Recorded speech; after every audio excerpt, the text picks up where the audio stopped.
Hey guys, welcome back to my channel. Today in our A to Z sewing technique series, we're going to be focusing on how to make mitered corners. This is a great technique to use on sewing projects like tablecloths, blankets, curtains, even apparel sewing projects like skirts that have a vent. It's really anything that has two hems that are going to be adjacent to one another that you don't want the excess bulk of having two layers folded on top of one another. The first step in creating a mitered corner is to first press in your hem allowance. Now I'm marking mine, but you definitely can skip this step in the process. It's really just so I can show you guys what to do. But I would say if you are going to mark it, to use chalk instead of a pen like I'm doing, because that might run in the wash later on. Once you press in your two sides, you will notice that there is a square of fabric, and that is what is going to be causing excess bulk once you actually fold up your two corners. So that's what we're trying to get rid of. So we're going to take the corner of that little square and we're going to fold it up until each of the two crease lines that we created earlier match up with each side of our hem.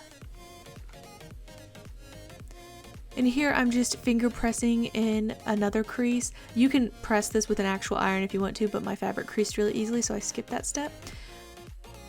Once you have that pressed though, you'll see that there is a now 45-degree angle, and I'm going to go ahead and mark that with my pen so you guys can see that a little bit easier, but that is the line that we're actually going to be sewing on.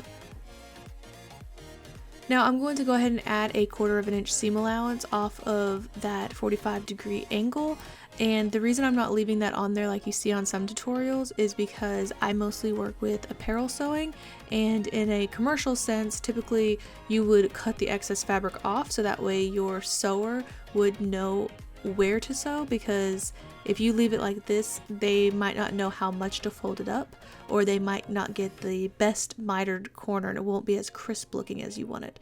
So that's why I am choosing to do that, but you can leave the excess on and just sew right on that line if that's what you want.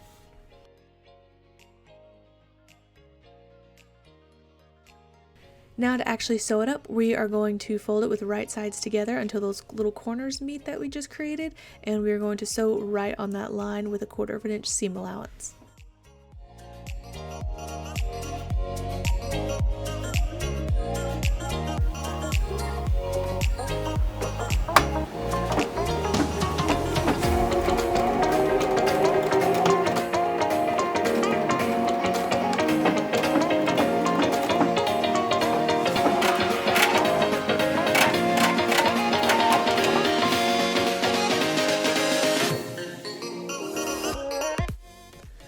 Once you have that sewn, go ahead and press that little seam open. I know it's small, but it will help create a even cleaner finish and cut down on that bulk.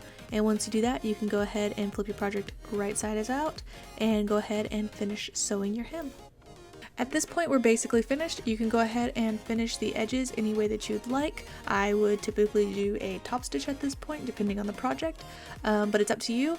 But what we're looking for a perfect mitered corner is a 90-degree angle and a flat seam where the miter is actually at, and we should have accomplished that by trimming down the seam allowance and giving it a good press. Thank you guys for watching. Don't forget to subscribe, and I will see you guys in the next video. Bye!